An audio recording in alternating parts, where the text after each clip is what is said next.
NDA में seat sharing का जो फॉर्मूला था वो सुलझ गया, सस्पेंस खत्म हो गया और अब ये तय हो गया है कि किस लोकसभा क्षेत्र से कौन सी पार्टी चुनाव लड़ेगी। इसी पर बात करने के लिए मेरे साथ निखिल आनंद है, भारतीय जनता पार्टी के प्रदेश प्रवक्ता। सर, बहुत स्वागत है आपका। सीट शेयरिंग का तो फॉर्मूला सुलझ गया, लेकिन अभी कई ऐसे सवाल हैं जो सुलझना बाकी है भाजपा में, विशेष तौर पे शहनवाज हुसैन खबर है कि नाराज हो गए हैं। देखिए, भारतीय जनता पार्टी में संगठन महत्वपूर्ण होता है और भारतीय जनता पार्टी वैसे भी संगठन और विचारधारा की पार्टी है और शहनवाज हुसैन जी हमारे राष्ट्रीय नेता हैं, राष्ट्रीय प्रवक्ता भी हैं और वो संगठन और विचारधारा से लंबा जुड़ाव उनका रहा है। ये मीडिया की खबरों में अगर सुर्खियाँ कुछ बनती है तो उस पर मैं कोई टिप्पणी नहीं करता हूँ। देखिए, भारतीय जनता पार्टी इस चुनाव में मोदी जी के नाम और मोदी जी के काम दोनों को लेकर के जा रही है और एकमात्र लक्ष्य हमारा है कि इस बार बिहार की सभी 40 सीटों पर जीत दर्ज करना और नरेंद्र मोदी जी को एक बार फिर से देश का प्रधानमंत्री बनाना। और इस बात को लेकर के हम काफ़ी कंसर्न्ड हैं, फोकस्ड हैं और फिर संगठन के लोग जो हमारे हैं, सभी राष्ट्रीय स्तर से लेकर हमारे राष्ट्रीय अध्यक्ष जी जो हमारे प्रेरणा स्रोत हैं, वहाँ से लेकर के प्रदेश अध्यक्ष श्री नित्यानंद राय जी, वो भी एक उत्प्रेरक का बड़ा काम कर रहे हैं। और जिस तरीके से बिहार में हमारे संगठन से जुड़े लोग अभी से ही उनमें काफ़ी उत्साह है चुनाव में जाने को लेकर के। सीट फाइनल हो चुका है, लेकिन किसके कोटे में कौन सी सीट गई है ये बात तो छोड़ दीजिए, हम लोग सभी 40 सीटों पर चुनाव लड़ रहे हैं। नहीं, एक शहनवाज हुसैन एक बड़े नेता है और खबर चल रही है कि अररिया से चुनाव पार्टी उनको लड़वाना चाहती है, लेकिन वो नाराज़ हो गए हैं, तो कितनी सच्चाई है इस खबर में? देखिए, ये किसी इंडिविजुअल, मैंने कहा कि भारतीय जनता पार्टी संगठन और विचारधारा की पार्टी है।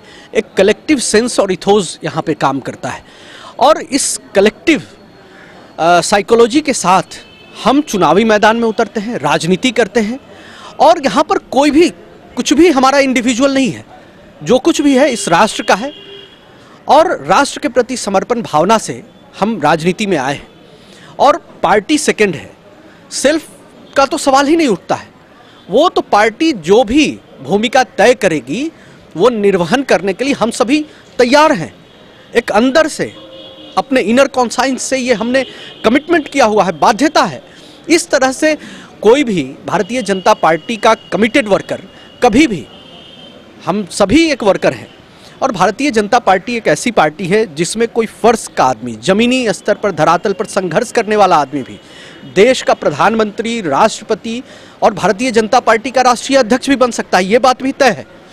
यहाँ भूमिका इंडिविजुअली डिफाइंड नहीं है, कलेक्टिव सेंस के साथ डिफाइंड है।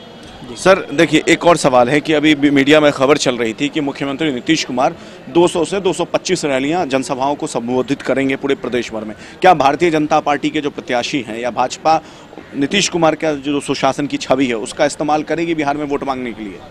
क्यों नहीं। देखिए, मैं तो कहता हूँ कि नरेंद्र मोदी जी ने जितने काम किए हैं एग्रीकल्चर सेक्टर में, रूरल सेक्टर को रिवाइव करने के लिए, जो पुअर, जो हमारा जो कम्युनिटीज़ जो डाउनट्रोडन, करीब 20 करोड़ की आबादी, नीचे के तबके का उनका जीवन स्तर उठाने का काम विभिन्न योजनाओं के माध्यम से किया है।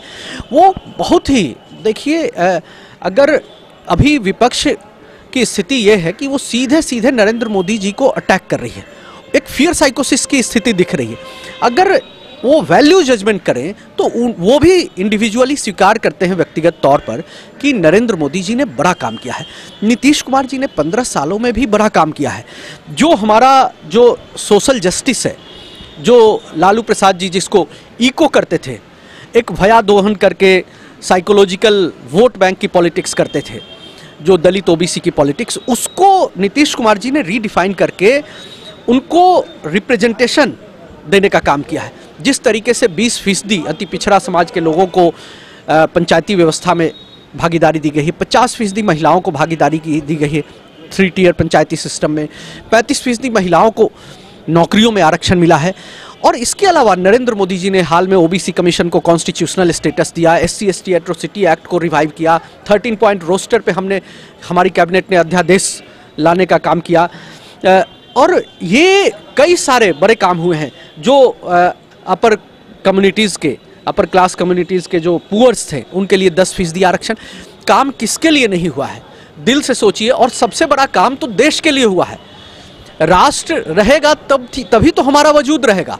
हमने देश की सीमाओं को सुरक्षित किया है, राष्ट्र के अभिमान और स्वाभिमान को भी बनाए रखा है। भारत का गौरव दुनिया भर में स्थापित हुआ है। भारत विश्व गुरु के रास्ते पर चल चुका है।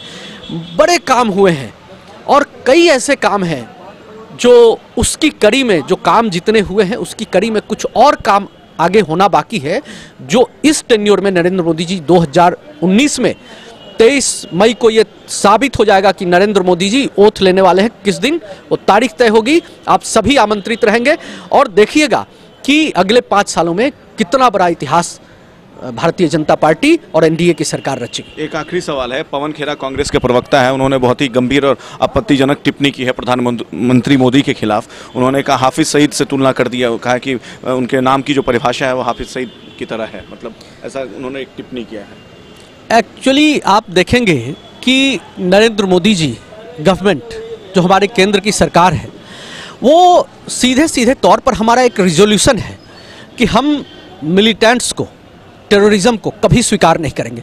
हमारी एक लड़ाई आतंकियों के खिलाफ है और दूसरा आतंकवाद को संरक्षण देने वालों के खिलाफ है।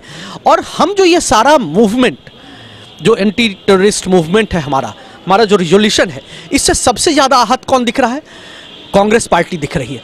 कांग्रेस पार्टी इसलिए आहत है कि हमने यूनाइटेड नेशंस में रिजोल्यूशन जो अभी लाने की कोशिश की, जो चाइना के सहयोग से पाकिस्तान ने स्कटल कर दिया।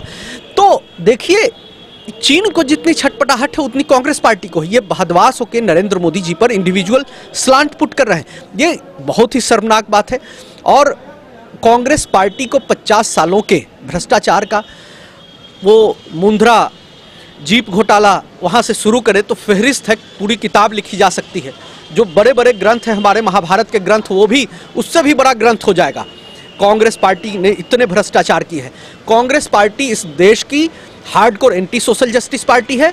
और ये तो महागठबंधन के लोगों को सोचना चाहिए, जो सामाजिक न्याय की बात करते हैं, परिवारवाद और वंशवाद और भ्रष्टाचार में लिपटे हुए ये लोग, इन लोगों का कुनबा है कि कांग्रेस जैसी इतनी भ्रष्ट और सामाजिक न्याय विरोधी पार्टी के साथ तेजस्वी यादव कैसे राजनीति कर रहे हैं, उनको सोचना चाहिए। चलिए, हमसे बात करने के लिए बहुत बहुत शुक्रिया। तो ये देखिए, ये थे भाजपा के प्रवक्ता जिनका स्पष्ट करना था कि बिहार में एनडीए बिल्कुल एकजुट है, एक कलेक्टिव रिस्पॉन्सिबिलिटी के साथ चुनाव लड़ेगी। कैमरा सहयोगी कृष्णा के साथ Ashutosh Jha, city post live, Patna.